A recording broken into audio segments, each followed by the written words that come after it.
వినుము విదర్భదేశమున వీరుడు కుండిన భర్త భీష్మకుండనునొక దొడ్డరాజు గల్లడు.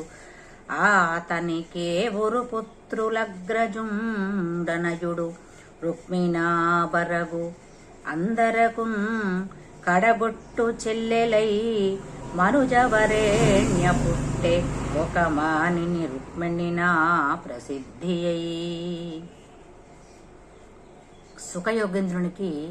సుఖయోగేంద్రుడు పరీక్షిత్ మహారాజు గారికి చెప్పేటువంటి రుక్మిణీ కళ్యాణంలో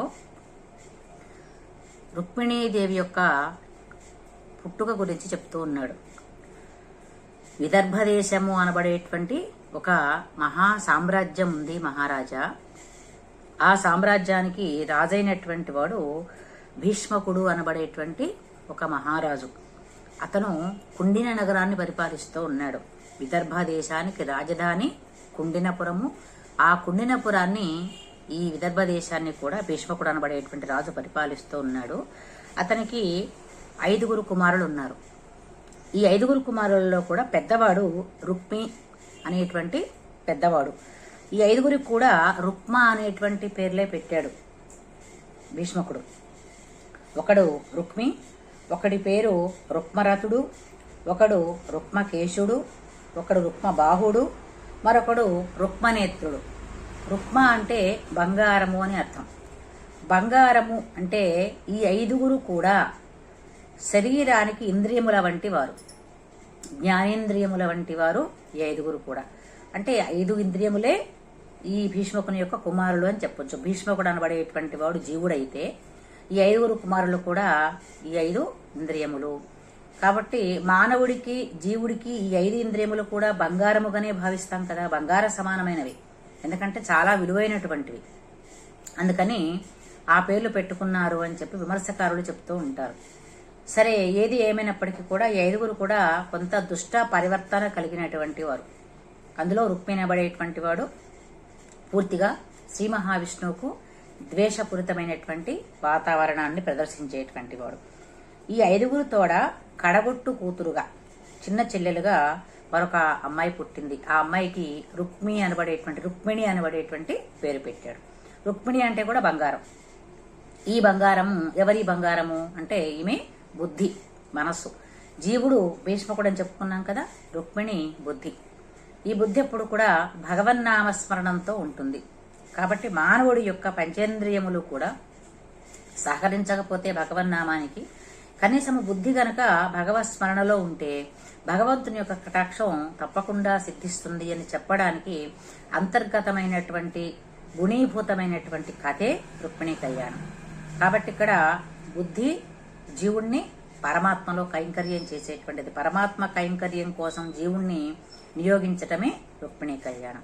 కాబట్టి దీంట్లో ఉన్నటువంటి అంతరార్థాన్ని మనం సవిస్తారంగా తెలుసుకునేటువంటి ప్రయత్నం చేద్దాం. ఇలా 5 అన్నదమ్ములతోడ కడగొట్టు చెల్లెలుగా రుక్మిణి జన్మించిందయ్యా అని చెప్పాడు పరీక్షిత్ నరేంద్రునికి.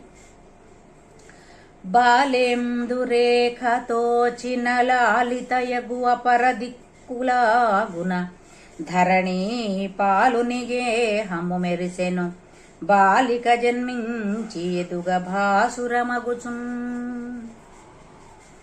ఈ రుక్మిణీదేవి జన్మించిన తర్వాత భీష్మకుని యొక్క గృహము ఎలా ఉందో ఒక అద్భుతమైనటువంటి పద్యంలో వర్ణిస్తారు పోతన గారు. బాలేందు రేఖతోచిన లాలితయగు అపరదిక్కులాగున. అమావాస్య వెళ్లిపోయిన తర్వాత, అమావాస్య చీకట్లు కనుమరుగైన తర్వాత మరుసటి రోజున మళ్లీ చంద్రుడు ఉదయిస్తూ ఉంటాడు. ఎటు ఉదయిస్తాడు? పడమర దిక్కున ఉదయిస్తాడు. సూర్యోదయం ఎప్పుడు కూడా తూర్పు దిక్కున ఉంటే చంద్రోదయము పడమర దిక్కున ఉంటుంది. ఆ పడమర దిక్కు బాలేందు శేఖరుడు అమావాస్య తిథి వెళ్లిన తర్వాత, అమావాస్య చీకట్టు వెళ్లిపోయిన తర్వాత పడమర దిక్కున ఎలా బాలచంద్రుడు ఒక చిన్న రేఖామాత్రంగా ఎలా కొడమరిస్తాడో, ఆ బాలచంద్రుడు పశ్చిమ దిక్కుకు ఎంత అందంగా కనిపిస్తాడో, చుక్కల మధ్యలో నక్షత్రాల మధ్యలో ఆ చంద్రుడు ఎంత అందంగా కనిపిస్తాడో, అలాగే ఈ భీష్మకుని ఇంటిలో బాలచంద్రుని వలె ఒక చిన్న బాలిక ఉదయించింది అని చెప్పడానికి ఇక్కడ ఒక చక్కన ఉపమానం చెప్పాడనమాట. రాజుగారి యొక్క గృహము పశ్చిమ దిక్కైతే రుక్మిణీదేవి అందులో ఉదయించినటువంటి బాలచంద్రుడు లాంటిది. అలాగే మా బాలచంద్రుడితో ఎందుకు పోల్చాడు అంటే, బాలచంద్రుడు దినదిన ప్రవర్ధమానయ్యి పౌర్ణమి తీయందు సంపూర్ణమైనటువంటి కళలతో విరాజిల్లుతూ ఉంటాడు.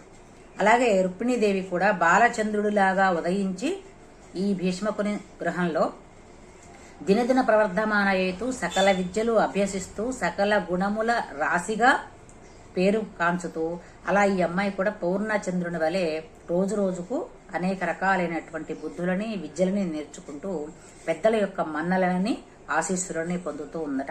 అలా ఈ రుక్మిణీదేవి ఆ భీష్మకుని యొక్క గృహంలో జన్మించడం జరిగింది. అక్కడి నుంచి రుక్మిణి కొంచెం పెరిగి పెద్దదైంది, యుక్త వయసు వచ్చింది. అంటే ఆ రోజుల్లో 10-16 సంవత్సరముల వయసు. ఈ వయసు పిల్లలు సహజంగా బాల్యం నుంచి, శైశవం నుంచి బాల్యం నుంచి కౌమార స్థాయి వచ్చే వరకు కూడా బొమ్మల పెళ్లిళ్ళు చేస్తూ ఉండేవాళ్ళు. సహజంగా బొమ్మలతో ఆడుతాం, గురుగులు పెట్టుకోవడం, మట్టి బొమ్మలు, చెక్క బొమ్మలని, ఆకు తాటాకు బొమ్మలని, రకరకాలైనటువంటి బొమ్మలు పెట్టుకొని బొమ్మలతో ఆడుతూ ఉంటారు కదా. అట్లాగే రుక్మిణీదేవి కూడా బొమ్మలతో ఆడుతూ ఉండేదట. ఆ బొమ్మలని చక్కగా అలంకరించి, ఇది పెళ్లి కొడుకు